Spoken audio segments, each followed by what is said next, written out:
Bienvenidas y bienvenidos a este nuevo video de Punto y Línea, en donde revisaremos cómo crear renders de nuestro proyecto, imágenes fotorrealistas, cómo crear cámaras y cómo trabajar la materialidad y textura de nuestros objetos. Por lo tanto, hay varias cosas para revisar. Vamos a partir con el primer tema, que tiene que ver con el material, las texturas de nuestro modelo. Si nos damos cuenta, hemos estado trabajando siempre de la mano con nuestra vista 3D. Recordarán que siempre la vamos a encontrar acá arriba en este icono de esta casa. Cuando pinchemos la casa nos va a llevar al 3D.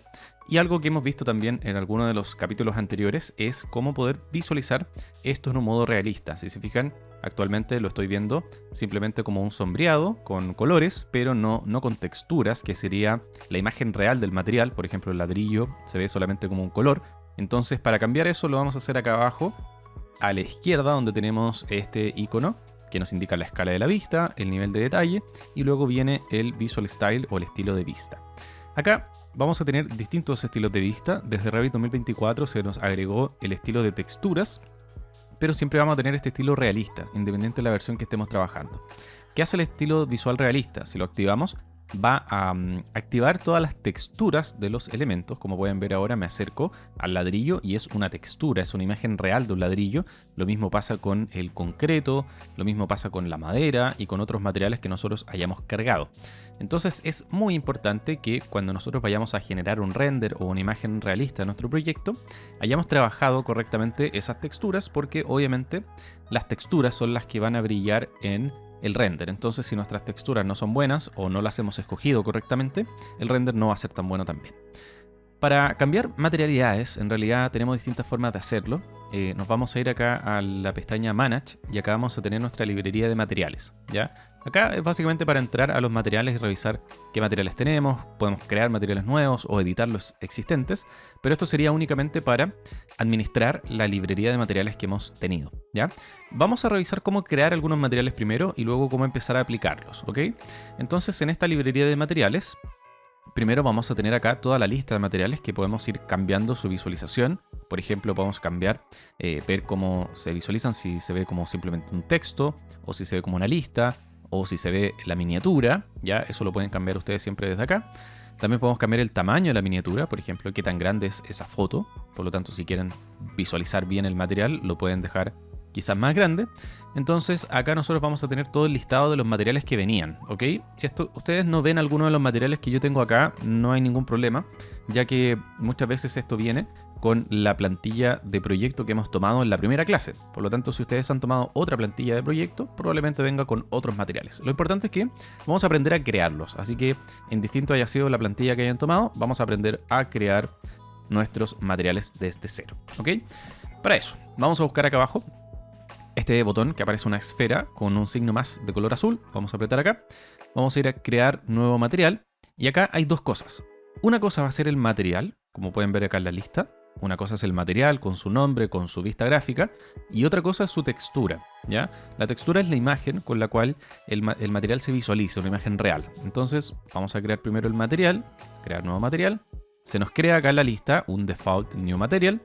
Para cambiarle el nombre, vamos a ver acá que tenemos tres pestañas: identidad, gráficos y apariencia. En identidad tenemos todo lo que tenga que ver con datos del material, por ejemplo el nombre.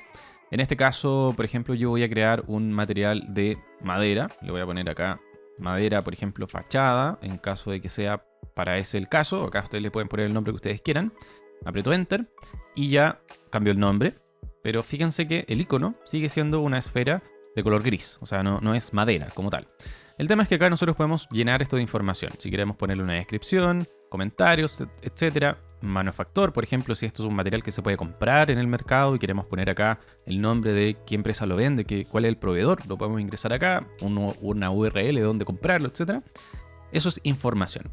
Si nos vamos a gráficos, acá nosotros también podemos personalizar cómo es que se va a visualizar este material. O sea, si ahora, por ejemplo, este material yo se lo aplico a los muros, ¿cómo se van a ver esos muros en distintas condiciones? Por ejemplo, acá donde dice shading, esto sería cuando tenemos la vista sombreada.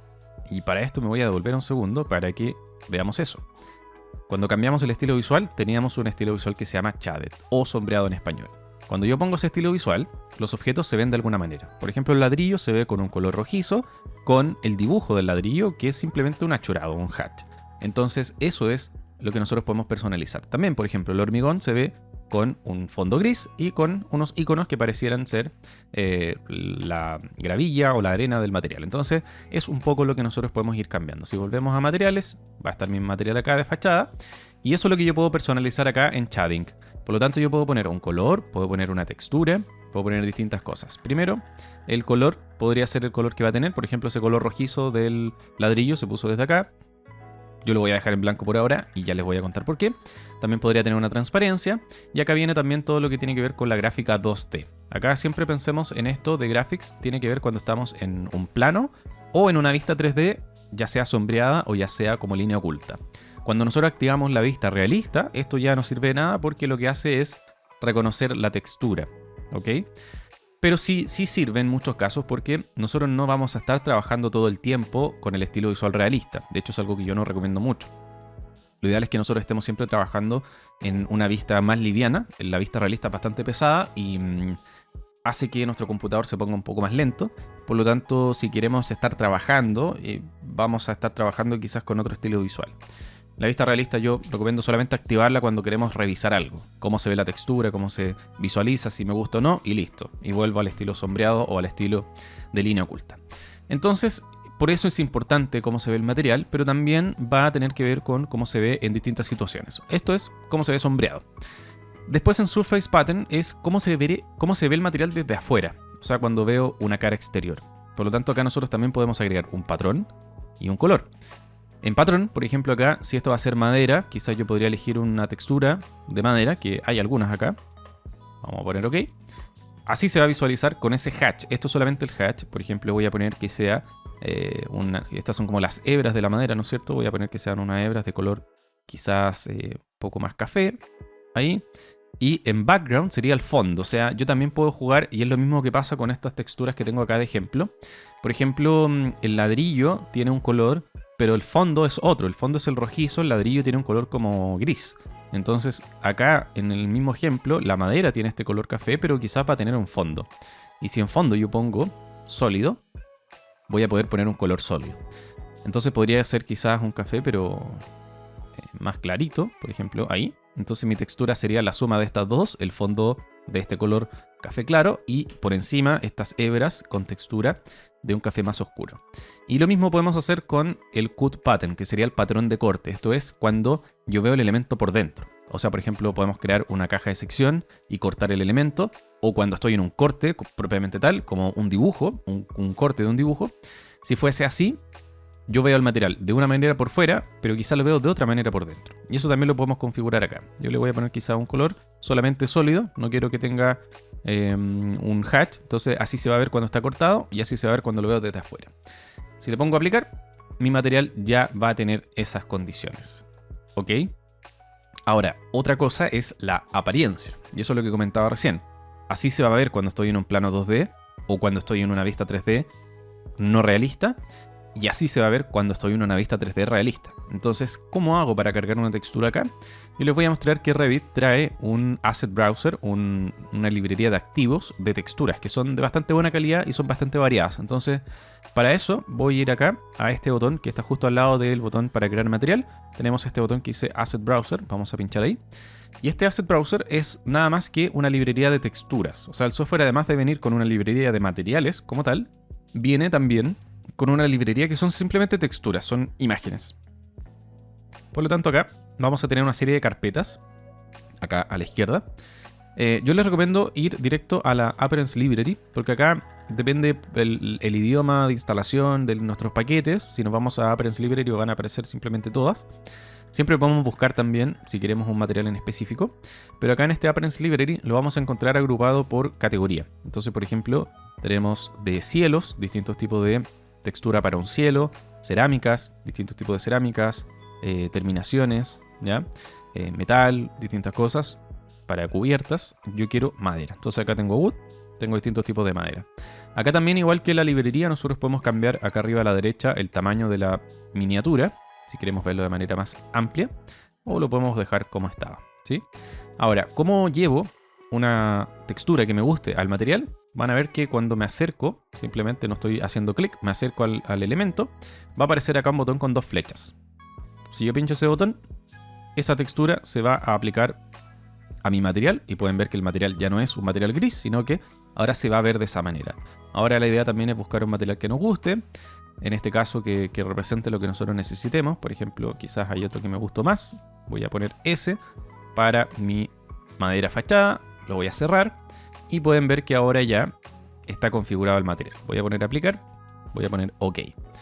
Si vamos desde Manage, Materiales, lo que acabamos de hacer, acá simplemente administramos los materiales. Ahora, ¿cómo los aplico? Vamos a tener dos maneras de hacerlo. Una manera es aplicarlo como material estructural o parte de la estructura. Por ejemplo, en el caso de un muro. Yo este muro lo voy a duplicar para que veamos la diferencia con el muro original. Esto va a ser un muro de madera ahora, porque en este caso voy a tomar la primera opción, que es cambiar su estructura.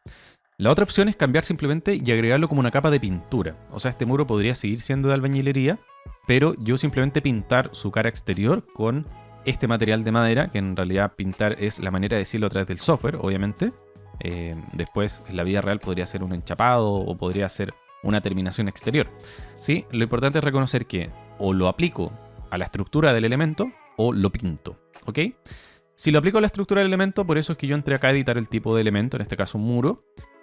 Cambié el nombre para diferenciarlo del original y ahora voy a la estructura porque a esto me refería. Yo puedo aplicarlo como la estructura del elemento, o sea que ya no sea un muro de ladrillo y que ahora sea un muro de madera. Si busco acá el material que he creado, me va a aparecer esta madera fachada. Acá nosotros también podemos crear en este instante otros materiales, ¿ya? No es necesario ir a Manage, ir a Materiales para crear un material. Yo también lo puedo hacer desde acá. Ya son dos caminos.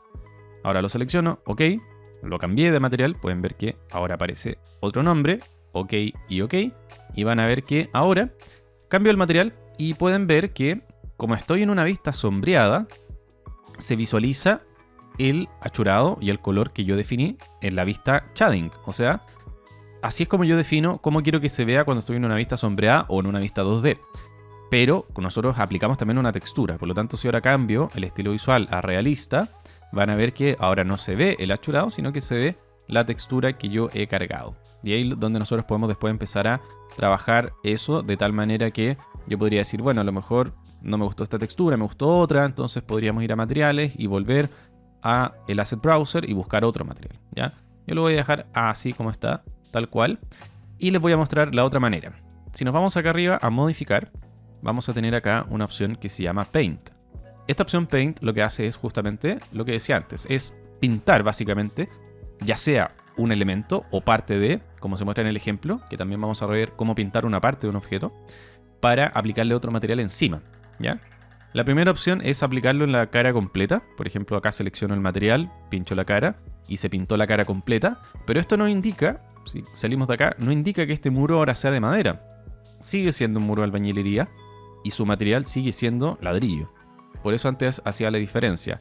Y una tercera opción también que podríamos tener es que a un muro, que este lo voy a duplicar, mantengamos su estructura, pero le agreguemos una capa, en este caso exterior, de otro material. Entonces esto sería también algo útil cuando queremos hacer, por ejemplo, una terminación o un revestimiento. Por ejemplo, yo podría decir va a tener una capa de madera de 1,5 en el lado exterior, y esto lo que va a hacer es que el muro va a seguir siendo de ladrillo como tal. Si lo aislamos con HI, el muro sigue siendo de ladrillo, pero en su cara exterior se le agregó un enchapado de madera de 1,5. Entonces podría ser otra opción también. Entonces tenemos la opción de pintarlo, de cambiar la estructura o de agregarlo como una capa.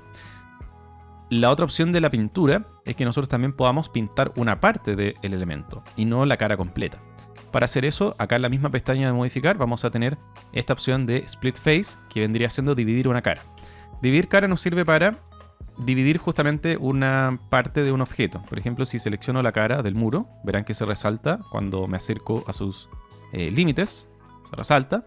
Y ahora me permite dibujar. Entonces yo podría dibujar, por ejemplo, quiero que la mitad del muro, simplemente lo dibujo, le pongo finalizar.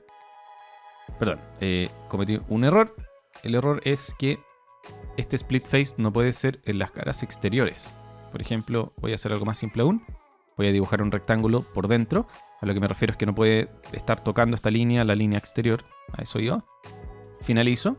Y ahora este objeto tiene una sola cara, pero aquella cara está dividida en dos. Una es el rectángulo que yo dibujé y otra es la cara original.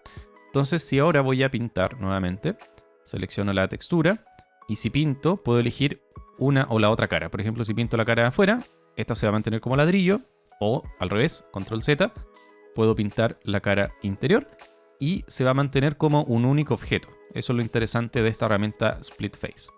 Entonces ahí tenemos 4 formas de cambiar la textura del elemento. Podríamos seguir también cambiando las texturas de nuestros otros objetos siguiendo el mismo paso. Ahora me interesa que nos centremos en el tema de renders, cómo crear cámaras y cómo generar renderizados y los distintos tipos de renders que tenemos en el software. Por lo tanto, lo primero para renderizar una imagen es qué imagen voy a renderizar. Yo podría renderizar la vista 3D tal cual como está. Por lo tanto, lo primero sería elegir qué ángulo de vista quiero generar. Ahora, lo que yo recomiendo si van a renderizar vistas 3D es generar vistas 3D para aquel render. Me explico. Esta vista 3D que nosotros abrimos desde acá arriba, desde la casa, y que aparece entre corchetes, la vista 3D, es la vista donde yo trabajo. Entonces, si yo después quiero generar una vista de una zona en particular o quiero generar una vista renderizada, lo ideal es que dupliquemos esa vista para mantenerla independiente de la vista de trabajo, ¿sí? Entonces, si se dan cuenta, en el Project Browser, navegador de proyectos, vamos a tener dentro de las categorías de vista una que se llama 3D Views. Y acá está la vista 3D, si está cerrada la abrimos, está la vista 3D de trabajo. Lo que yo decía es que lo ideal sería empezar a duplicar esta vista. Si le damos clic derecho, tenemos duplicar vista, duplicar, y esto nos va a generar una copia. Entonces, por ejemplo, yo acá le podría cambiar el nombre y podría, por ejemplo, poner 3D Render o el nombre que yo quisiera. El tema es que ahora esta vista es completamente independiente de esta otra. Entonces la vista de trabajo, que es el 3D entre corchetes, yo podría dejarlo, por ejemplo, en modo sombreado, podría dejarlo quizás con otra configuración, y la vista 3D render se mantiene con la configuración que tenía. Entonces funcionan de manera completamente independiente, eso es lo bueno. Por lo tanto, eso es lo que yo recomiendo. Si después queremos empezar a generar vistas, por ejemplo, no sé, por ejemplo que tengan algunos pisos ocultos y que muestren algo de adentro, o que tengan elementos ocultos derechamente, lo ideal es que sean copias de la vista 3D original para que la vista 3D original siga siendo el proyecto completo. Ya, eso es muy útil como consejo. Ahora, como decía recién, una opción es renderizar el 3D como tal. Por ejemplo, yo acá oculté algunas cosas, me voy acá a la casa para activar una vista isométrica, y lo que podría hacer es que con esta vista 3D que tengo ahora, podría generar un render directamente con esta vista, sin crear aún una cámara. Eso es una opción. Ahora, la otra opción es crear cámaras, que vendrían siendo puntos de vista del proyecto, para mostrar el proyecto como si estuviéramos desde adentro, por ejemplo, ¿sí? Entonces, para crear una cámara, lo primero es ir a una vista de planta. Acá tenemos nuestras distintas vistas de planta. Yo, por ejemplo, voy a ir al nivel 1, la planta del nivel 1. A lo mejor quiero crear un render desde este punto de vista hacia acá. Entonces, la cámara se crea desde la pestaña View o Vista. Acá tenemos 3D View, tenemos una flecha hacia abajo. Si pincho la flecha, se nos abre la opción de cámara. También tenemos un atajo acá arriba en la misma vista 3D, tenemos una flecha también y también aparece cámara. ¿Ya? Dos maneras de llegar a la misma herramienta. Ahora, ¿cómo se crea una cámara? Activo la opción, me va a aparecer un icono de cámara en mi cursor, pueden ver que aparece ahí. Esto es para indicar dónde va a estar posicionada la cámara o la persona que está tomando la foto. Entonces, por ejemplo, yo lo voy a posicionar por este lado, voy a hacer clic acá y luego lo que tengo que hacer es mover el cursor y hacer otro clic donde quiero que sea el foco de la cámara. O sea, la cámara a dónde va a estar mirando. Está parado acá, pero mira hacia acá, hacia dónde. Entonces va a mirar hacia el proyecto. Hago clic acá. Cuando haga el segundo clic, automáticamente se me va a abrir esta cámara, que no es nada más que una vista 3D con una vista de perspectiva, ¿sí? Y con algunas modificaciones que vamos a ver acá. Ahora, si se dan cuenta, no veo el proyecto completo. Veo una parte del proyecto.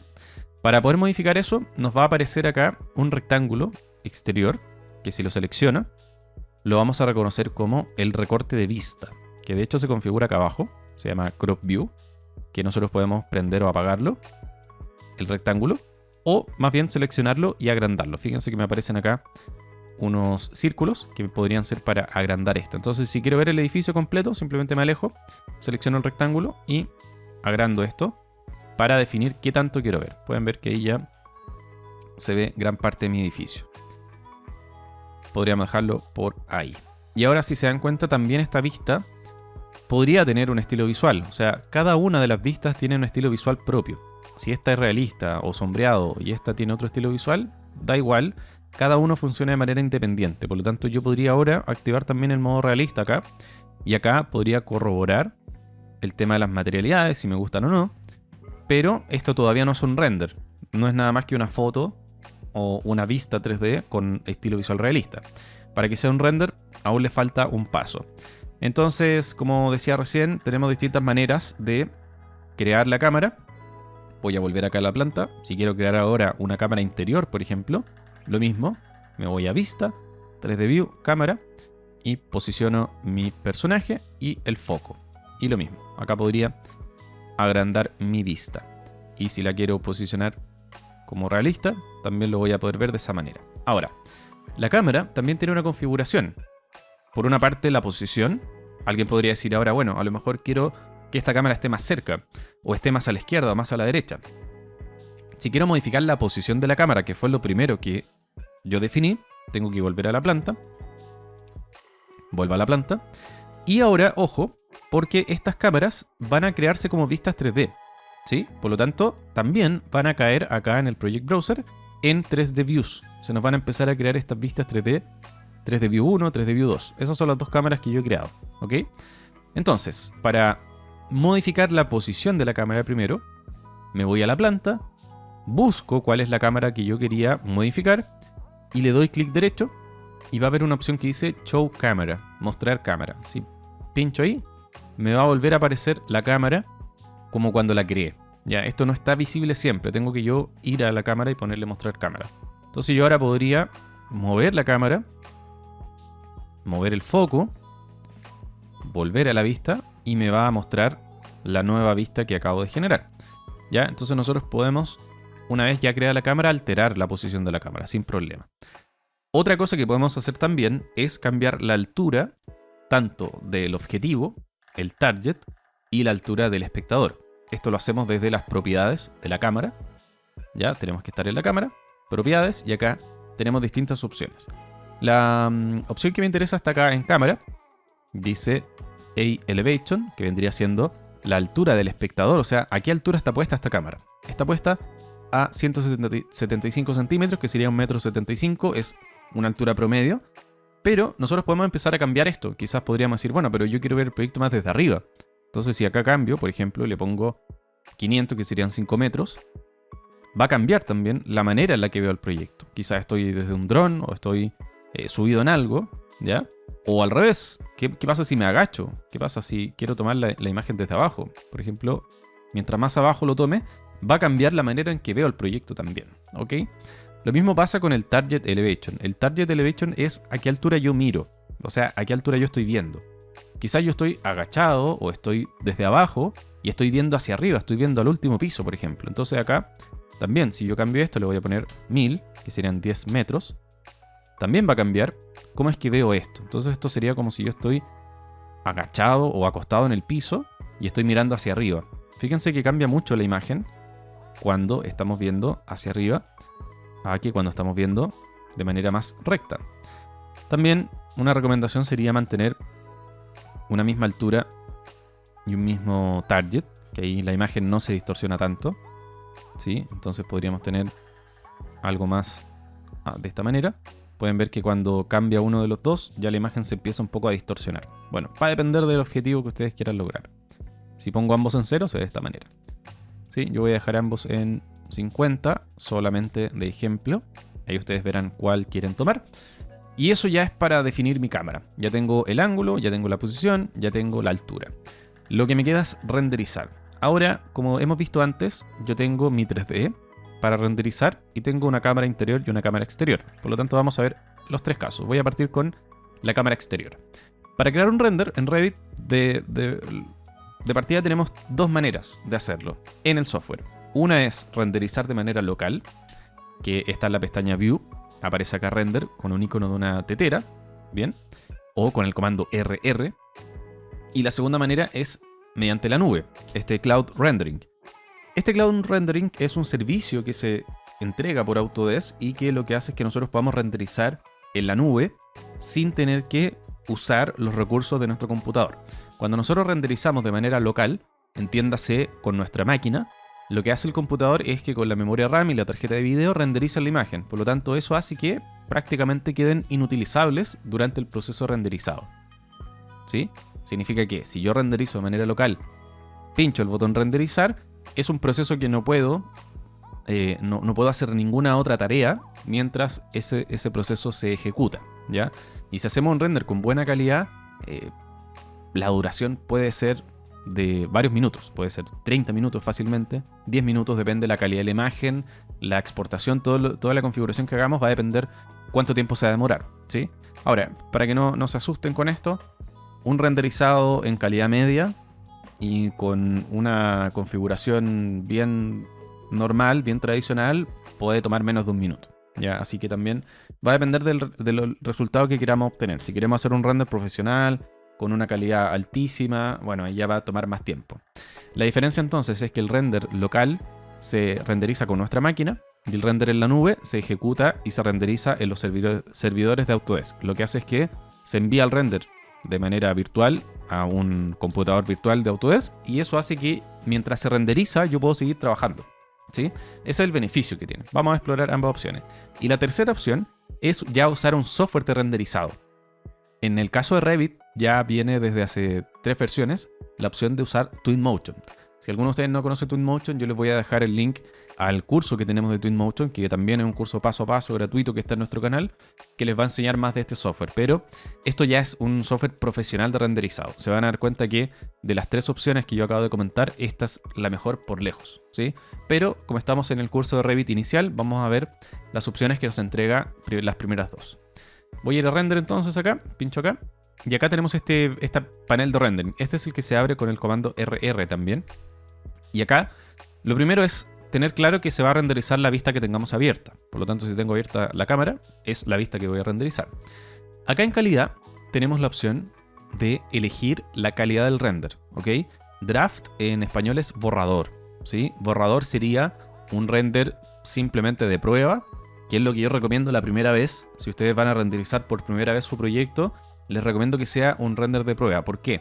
Porque se demora muy poco en sacarse, muy poco, segundos solamente, y es una calidad muy baja, sí, es muy pixelada la imagen, pero me permite tomar decisiones. ¿De qué tipo? Por ejemplo, si las texturas que estoy eligiendo son las correctas, si la iluminación que estoy configurando es la correcta, si los objetos se visualizan de manera correcta. ¿Por qué explico esto? Porque muchas veces, sobre todo la gente que está recién empezando en esto, la gente novata en el software, comete el error de sacar un render en la calidad más alta, que se demora 30 minutos, y después de 30 minutos se da cuenta que no le gustó la textura, se da cuenta que apareció un objeto flotando, se da cuenta que falta algo. Entonces, no cometan ese error.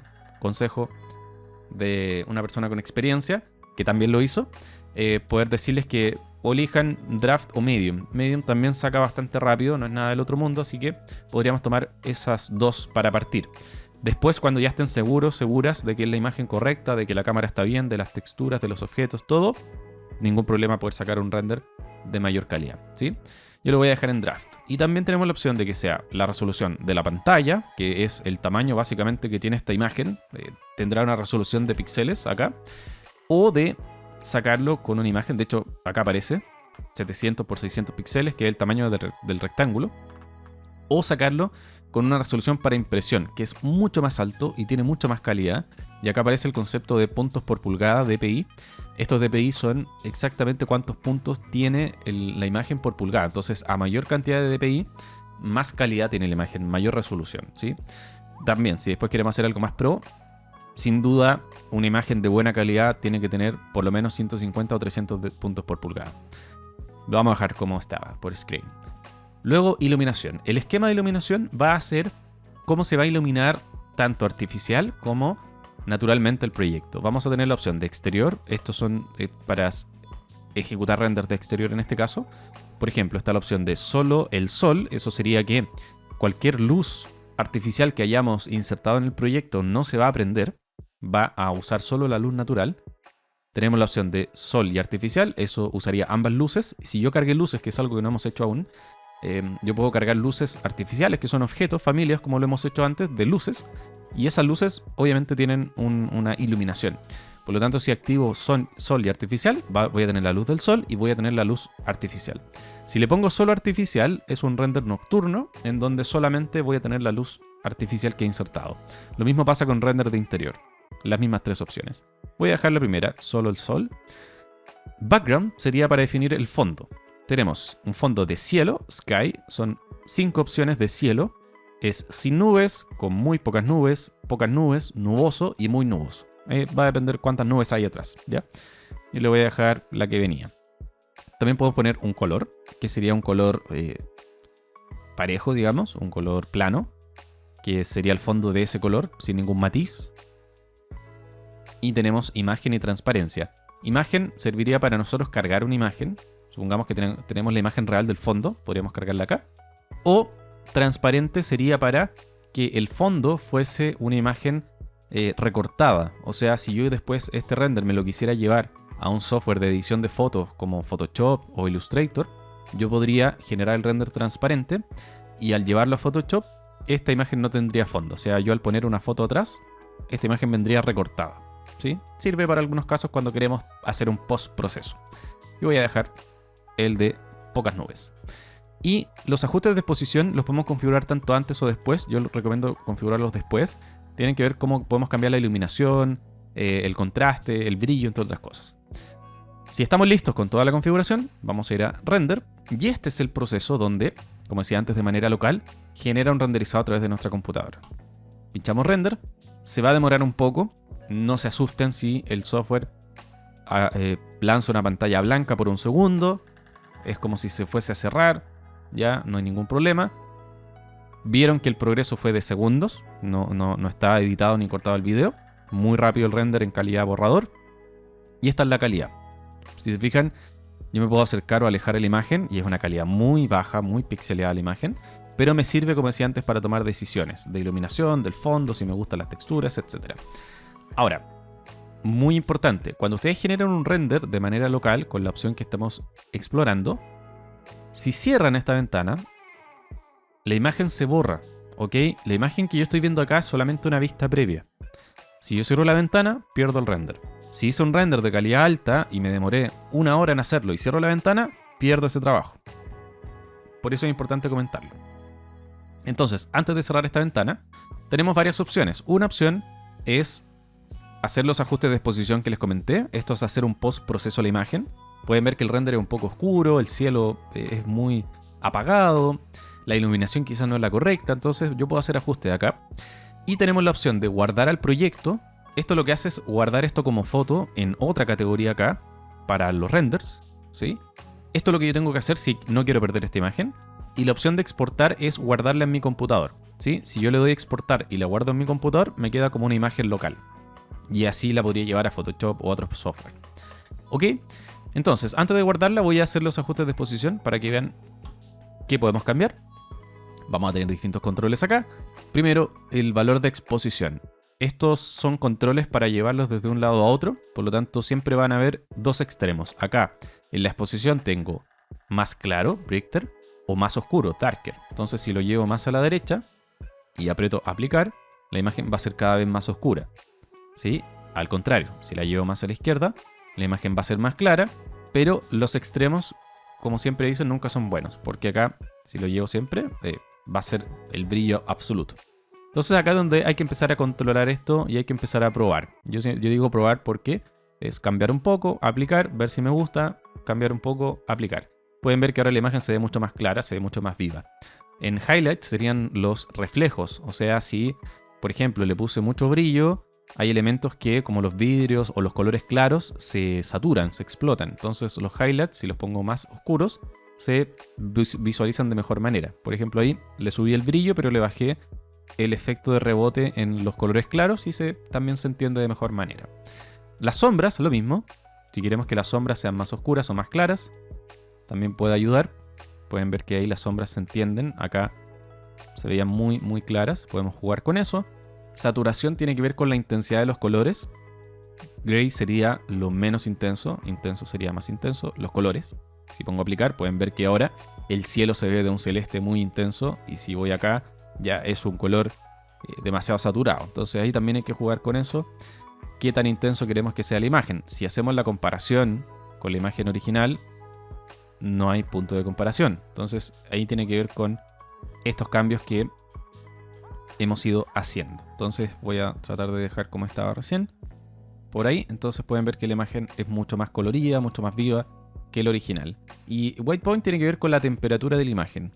Si queremos que sea más fría o más cálida. Si lo hago más frío, básicamente es un filtro de color azul que se le pone a la imagen. Esto es como cuando es un día de invierno o es un día donde hace frío, se ve de una manera. Pero cuando tenemos un mayor efecto del sol, se ve más cálido, como si fuese en la playa o si fuese en un clima más soleado. Entonces podemos jugar también con eso, ¿ya? Estaba en un tono bien balanceado. Acá yo recomiendo también no exagerar mucho, no cambiarlo ni tanto ni hacia la derecha ni hacia la izquierda, porque lo podemos echar a perder. Ponemos OK y pueden ver que la imagen mejoró muchísimo. Ahora sí la puedo guardar en el proyecto. Me pido un nombre. Yo le podría poner render 1 exterior, por ejemplo. OK. Y eso lo va a guardar acá, en renderings. Y puedo exportar también la imagen en mi computador, ¿sí? Ahora puedo cerrar tranquilamente y van a ver que al cerrar se borra la imagen. Por lo tanto, si no la guardaba, esa imagen quedaba solamente en mi memoria. Ahora acá en renderings vamos a tener la imagen.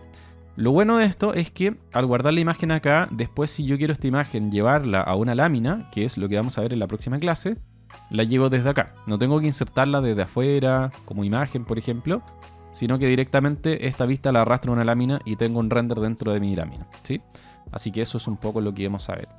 Con render del otro tipo de interior o esta vista 3D que les mostraba acá es básicamente lo mismo. Vamos a ir a render.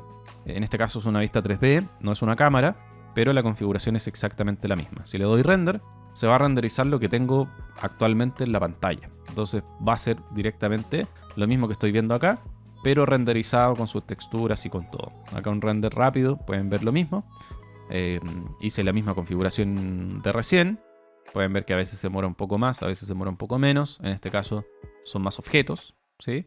Pero la idea es eso, es que se puede generar un render a través de una vista 3D, pero la recomendación de antes es, si tenemos la vista 3D de trabajo, no alterarla y crear vistas, crear copias en este caso. Yo creé una copia de la vista 3D para poder generar vistas de este tipo. Y acá lo mismo, podemos configurar lo mismo, el mismo ajuste de exposición para mejorar un poco esta imagen, que no sea tan oscura. Y podríamos ir cambiando las mismas cosas. Pero tiene que ver de la mano con lo mismo que generé antes. La puedo guardar también, la puedo exportar, etc. Y ahí tenemos entonces nuestros renders. La otra opción, con esto para finalizar esta clase, era el tema del rendering cloud. El rendering cloud nos permite entonces generar un render pero en la nube. Si me voy a View, Cloud Rendering, Rendering Cloud, acá están las instrucciones, le damos siguiente, me permite generar el mismo proceso pero en la nube. Ahora, algo sí a detallar es que este proceso de Rendering Cloud funciona en base a tokens. Los tokens son monedas virtuales que tiene Autodesk, que si queremos una imagen de buena calidad o queremos usar mucho este servicio, nos va a empezar a cobrar tokens. En este caso, si aparece 0, hay que tener la tranquilidad de que no me está cobrando nada. Por lo tanto, acá hay una configuración también inicial que hacer.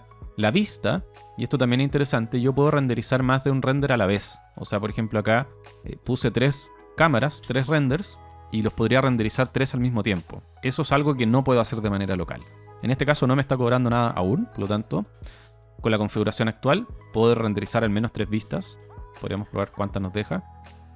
4 vistas sin cobrarnos nada. Bien.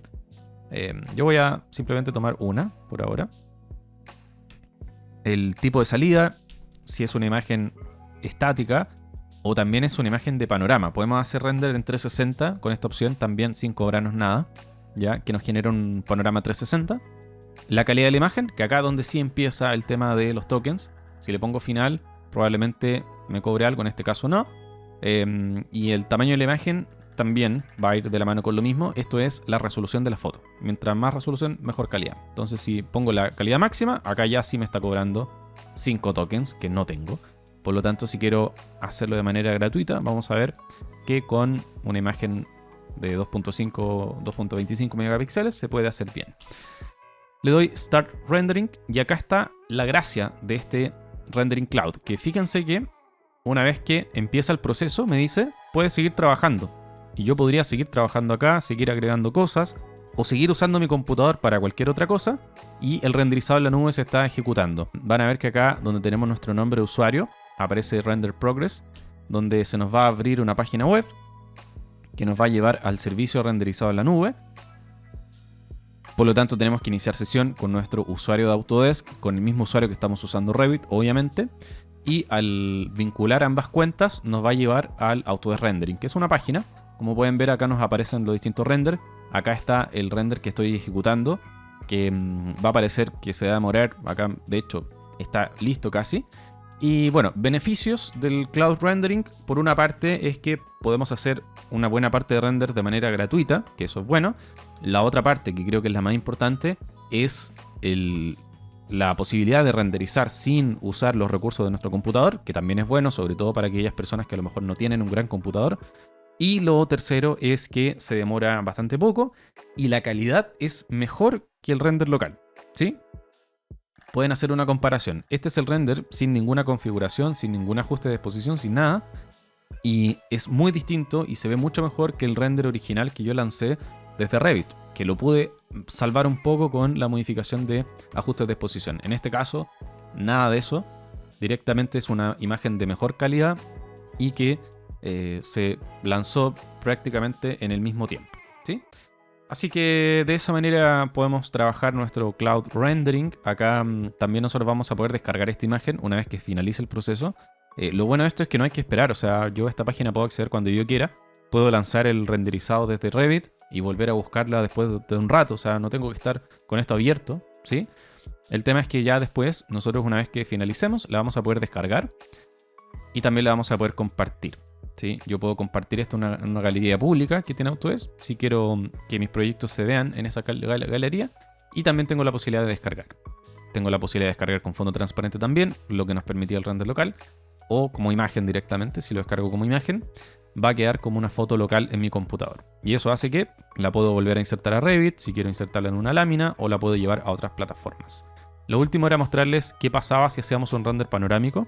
Yo acá tengo un ejemplo para mostrarles, y lo que se hace es que se crea un render 360. Esto hace que nosotros podamos navegarlo y podemos explorarlo de distintas maneras. Lo bueno de esto es que también se puede enviar al teléfono, se puede compartir con un QR. Si ustedes escanean ese QR, van a poder ver este render en su teléfono, y lo bueno de eso también es que usa el acelerómetro del teléfono, por lo tanto es una experiencia un poco más inmersiva, porque si ustedes rotan el teléfono de manera física, el render también se rota. O sea, si muevo el teléfono hacia arriba, voy a ver hacia arriba. Si muevo el teléfono hacia abajo, veo hacia abajo. Es un poco lo que se puede hacer.